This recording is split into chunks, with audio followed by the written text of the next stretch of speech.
Hi, I just wanted to inform you that this PDF just came out. It's the FlexTale Solo Adventuring Toolkit, and I think it is the greatest solo role-playing game toolkit currently in existence, the greatest solo RPG document in existence. It contains everything that you need to run any sort of role-playing game, adventure, or campaign. Even there's even tips and advice on how to take an existing module and run it with you as a player character or a group of player characters. You know how many role players refer to it as the Holy Grail? Well, this offers a very good solution to that.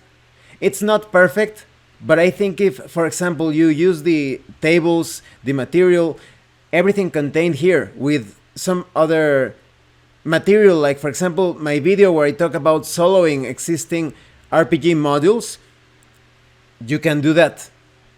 But well, I'm getting ahead of myself. I wanted to make a full review, but I can't at the moment. I am very busy with several things and several reviews, but I wanted to inform you of this because this is truly an amazing document. The author himself even mentions it in the document. He says something like, there is nothing like this document in existence, and I agree. This is the most complete RPG toolkit, truly. So what I am going to do is tell you, give you a brief overview of the table of contents, because there is so much stuff to cover. So you have theory, you have tips, advice, considerations, the philosophy behind solo role-playing games. If you have never played a solo RPG before, this is the perfect starting point.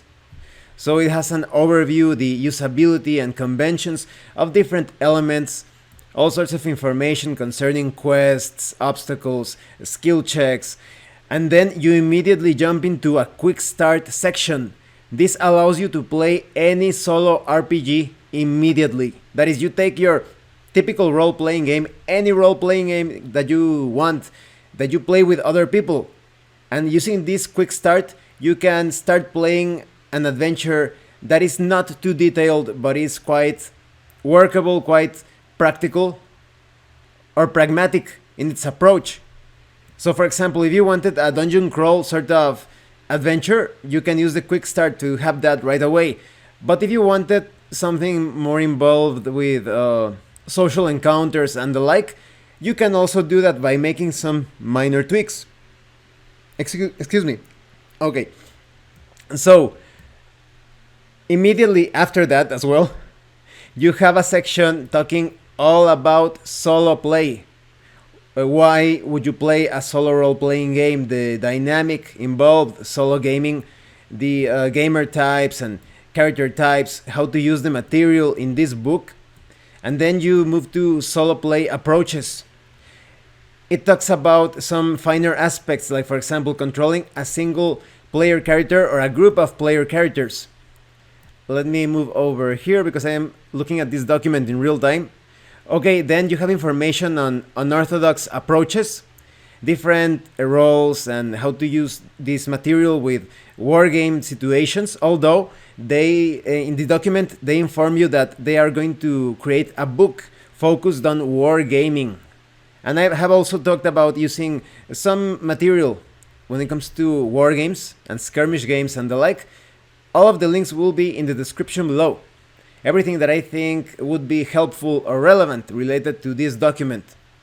Then you have information on universal solo play techniques, and this is where the book really shines in my opinion. You have information on combat, non-player characters, interactions, plot revelation or reveal. You have information on maps, secrets, many factors. Then you have a section covering rules adjustments, because maybe, for example, if you are using just one player character, you can make that character stronger. You could also make some characters weaker if you wanted a grittier experience or more difficult experience. Everything is handled through a point-by sort of method. So you can use this optional system to modify the existing rules of your favorite role-playing game. You have all the information concerning balance point, handicaps, how to handle these elements and rules related information according to the genre and the type of role-playing games. You have information on rewards, on penalties, all sorts of magical elements, abilities, features. Then you have information on plot lines, quests, hooks. This is where some players feel a bit intimidated. For example, if you are using Mythic, sometimes players find that emulator a bit too open to interpretation. But here you have a more precise, more narrow framework. You either choose or randomly generate a quest or a plotline, and they give you a basic structure. And then you just have to build upon that structure or around that structure. You have a flowchart.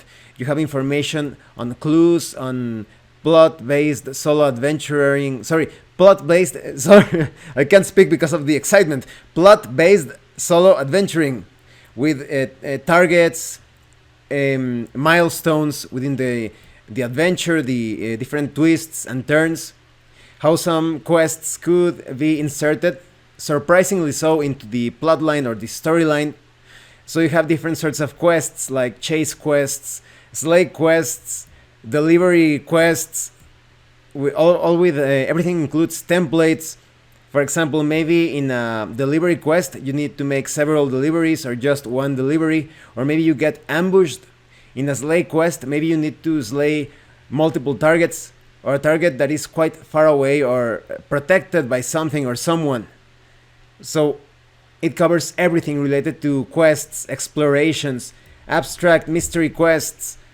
Wow, I'm having a lot of trouble trying to communicate the greatness of this document. Interaction quests, and then you have variations to use this solo material with a traditional role-playing game experience that is with your group. So you can use generators, tools, oracles, all of the tables in this document to modify any role-playing game with several people. You also have information on how to adjust the rules, use the elements that I mentioned that make your character stronger or more skillful in certain areas. Or maybe, like I said, it's a sort of point-buy system. So you can also choose flaws and defects for your character to balance things out. And you have the tips on how to use that with your players when you are running games for your group. At the end, you have an appendix. So this document works great on its own, but it can be boosted or empowered by using other documents. And here they give you a small sample, a very useful sample, in fact, of the Flex AI guidebook.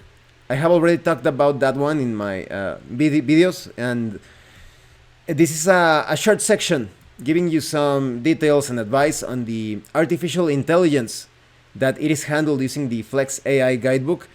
They give you examples of social encounters and combat. So this is a must-have. I think we have stumbled upon the Bible of solo role-playing games. I would still recommend that if you want to add more details or if you want to enhance the content of this document, I would suggest that you use the Flex AI guidebook and some other documents like the, let me open this file over here. I have the material listed somewhere around here. Let me check out this place over here, and okay, here it is. I would recommend that you also get the Flex AI guidebook if you don't have it, the FlexTale Encounter Generator, the attitude trackers, and the quadded stat blocks. The attitude trackers and quadded stat blocks are actually free documents, and these documents are not necessary. I think I'm missing one. I'll see if I'll look after making this video. I'm going to look through my documents and see if I'm missing something. But overall, this is the must-have. This is the Bible of the solo role player. You need to get this book, and it is insanely affordable. I don't know if the price is going to change, but it's currently available for $10. And if you purchased some other books, I think if you purchase the quick start version, or you have purchased the Flex AI guidebook, they send you a coupon to your DriveThruRPG account. I actually got a coupon. It gives you a 50% discount, so please check that out. Maybe you already obtained the coupon, and definitely spend it, because the FlexTale Solo Adventuring Toolkit, I think this is the greatest solo toolkit that you will always use in your solo RPG sessions. And some of you may remember my video where I talk about the 3 engines that I use when running solo RPGs. Well, this could be your primary engine. And if you already have your favorite oracles and tables, they could be your secondary or tertiary engine. So definitely consider getting the FlexTale Solo Adventuring Toolkit. Wow, it really takes my breath away. Such an amazing document. Well, thanks for watching this video. I also think it's a great toolkit to use with your other solo role-playing games. Like if you like to play Scarlet Heroes, you could use the material here for that. If you want to spice up your deluxe Tunnels and Trolls adventures, you can also do that. And I recently released a review of the Eventide role-playing game that contains a solo system. If you want to enhance that solo system, use the Solo Adventuring Toolkit. This toolkit, I forgot to mention that it contains information for Pathfinder 1st edition, 2nd edition, for Dungeons and Dragons 5th edition, and for pretty much any OSR game, any retro clone, pseudo clone, any older edition of Dungeons and Dragons. You have the information here, but you can use this solo adventuring toolkit for any role-playing game. Even if it's not D20 based, you can also use it with any theme, any sort of genre or subgenre. So yes, this is something worth looking into. Once again, thank you, and thank you so much to those of you that have been supporting the channel by sending DriveThruRPG gift certificates. If anyone else wants to further support the channel, the information on how to do that will be in the description below. Once again, thank you, and see you later.